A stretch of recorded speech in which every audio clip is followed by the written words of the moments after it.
Hello everyone, welcome to the video series on UPSC Drugs Inspector exam preparation. ఈ వీడియోలో 2023లో UPSC conduct చేసిన drugs inspector examination పేపర్లో medicinal chemistry questions ఎలా వచ్చాయి వాటిని ఎక్స్ప్లెయిన్ చేస్తాను. Let us look at the question first.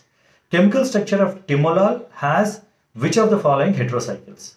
Options ఏమి ఇచ్చారంటే morpholine thiadiazole, morpholine triazole, piperidine imidazole, pyridine morpholine. Now understand this. Medicinal chemistry questions చాలా మటుకు కూడా ఆ డ్రగ్ పేరు ఇచ్చి హెట్రోసైకిల్ రింగ్స్ ఏంటి లేదా ఫంక్షనల్ గ్రూప్స్ ఏంటి అని అడగడం జరుగుతుంది. మరి ఇలాంటివి ఆన్సర్ చేయాలంటే కంప్లీట్గా డ్రగ్ స్ట్రక్చర్ నేర్చుకోవాలంటే అవసరం లేదు. మేజర్గా ఫార్మకోఫోర్ అంటే ఏ గ్రూప్స్ ఉండడం వల్ల దానికి మెకానిజం యాక్షన్ వచ్చింది, అది ఇంపార్టెంట్ ఫంక్షనల్ గ్రూప్స్ హెట్రోసైకిల్స్ తెలుసుకుంటే సరిపోతుంది. బిసైడ్స్ డ్రగ్ నేమ్లోనే దాంట్లో ఉండే కెమికల్ కాంపోనెంట్స్ గురించి కొన్ని హింట్స్ ఉంటాయి, వాటిని ఐడెంటిఫై చేయగలిగితే సరిపోతుంది.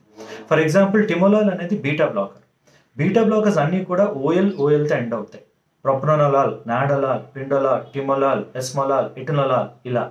సో వీటన్నిటిలో ఉన్న ఫార్మకోఫోర్ ఏంటంటే ఎరైల్ ఆక్సి ప్రొపనాల్ అమైన్, అంటే ఎరైల్ రింగ్స్ ఉండి ఆక్సిజన్ ఉండి ప్రొపనాల్ గ్రూప్ ఉండి ఫైనలీ ఎమైన్ ఉంటుంది. ఆ ఎమైల్కి అటాచ్డ్గా ఐసోప్రొపైల్ ఆర్ ఐసోబ్యూటైల్ గ్రూప్ ఉంటుంది. But pharmacophore is arrival oxy propanol amine. అయితే టిమోలాల్ అనే పేరు ఎందుకు వచ్చిందంటే ఓఎల్ ఈ ఫార్మకోఫోర్కి సంబంధించింది. నా టిమో అనేది it indicates what are the heterocycles present in the ring, present in the compound. ఇప్పుడు ఫర్ ఎగ్జాంపుల్ నాడోలాల్ ఉంది, నాఫ్థలీన్ రింగ్ ఉంటుంది కాబట్టి నాడోలాల్ అని పేరు వచ్చింది. ఎస్మోలాల్ ఎస్టర్ ఉంటుంది కాబట్టి అలా వచ్చింది, అలా అనమాట. నా టిమోలాల్ అనే పేరు ఎందుకు వచ్చిందంటే T indicates thiadiazole, MO indicates morpholine ring. Look at the structure. Morpholine అంటే 6-membered కార్బన్ కంటైనింగ్ సైకిల్లో పారా పొజిషన్స్లో ఆక్సిజన్ నైట్రోజన్ ఉంటుంది, దాన్ని మార్ఫోలిన్ అంటారు.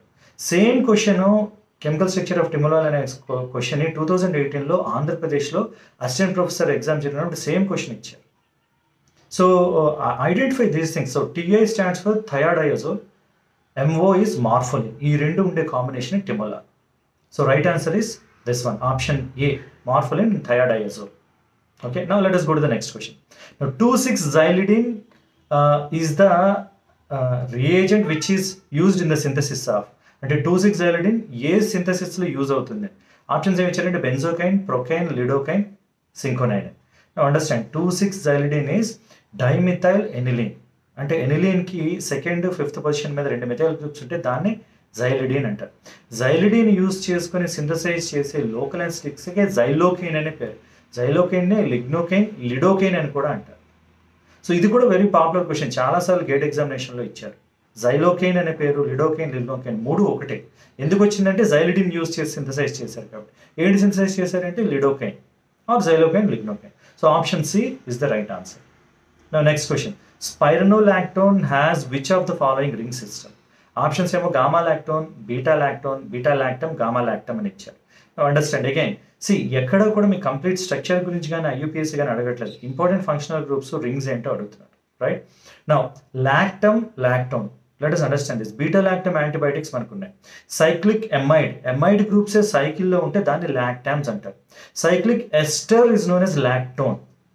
నా ఆల్ఫా బీటా గామా ఎలా వచ్చాయంటే ఆ సైక్లిక్ ఎస్టర్లో ఎస్టర్ ఫంక్షనల్ గ్రూప్ COOR మధ్యలో ఒకే కార్బన్ ఉంటే ఆల్ఫా అని, 2 ఉంటే బీటా అని, 3 ఉంటే గామా అని అంటారు. గామా లాక్టోన్ స్పైరనోలాక్టోన్లో ఉండే రింగ్ అనమాట.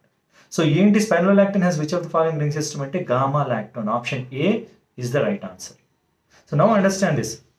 ఇంపార్టెంట్ ఫంక్షనల్ గ్రూప్స్ని ఐడెంటిఫై చేయాలి, వాటికి ఎలా నేమ్ వచ్చిందో అర్థం చేసుకోవాలి. ఇవి చేసుకుంటే medicinal chemistry will be easier to answer.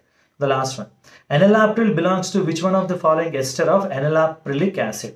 Now, enalapril is inhibitor category. Angiotensin converting enzyme inhibitor. Hypertension treat చేయడానికి యూజ్ చేస్తారు. అయితే చాలా మటుకు ఈ క్లాస్లో ఉండేవి ప్రోడ్రగ్స్, అంటే అవి బాడీలోకి వెళ్ళి ఒక యాక్టివ్ యాసిడ్ ఫామ్గా కన్వర్ట్ అవుతాయి. సో ఎనలాప్రిల్ అనేది కూడా బాడీలోకి వెళ్ళి ఎనలాప్రిలేట్గా మారుతుంది. అయితే ఆ ఎస్టర్ ఏంటి అంటే ఏ ఎస్టర్ డెరివేటివ్ అంటే look at the options. Methyl, ethyl, benzyl and propyl అని ఇచ్చారు. ఎనలాప్రిల్ ఈజ్ ఇథైల్ డెరివేటివ్, అందుకే ఈతో స్టార్ట్ అయింది. ఎనలాప్రిల్ ఇథైల్ డెరివేటివ్, అందుకనే ఎనలాప్రిల్ అని స్టార్ట్ అయింది. సో నేమ్స్ చాలా మటుకు స్ట్రక్చర్కి రిలేటెడ్గానే ఇస్తారు, క్వశ్చన్స్ కూడా వాటి మీద అడగడం జరుగుతుంది. ఇవి ఐడెంటిఫై చేయగలిగితే medicinal chemistry will be easier. I hope this is useful. All the best.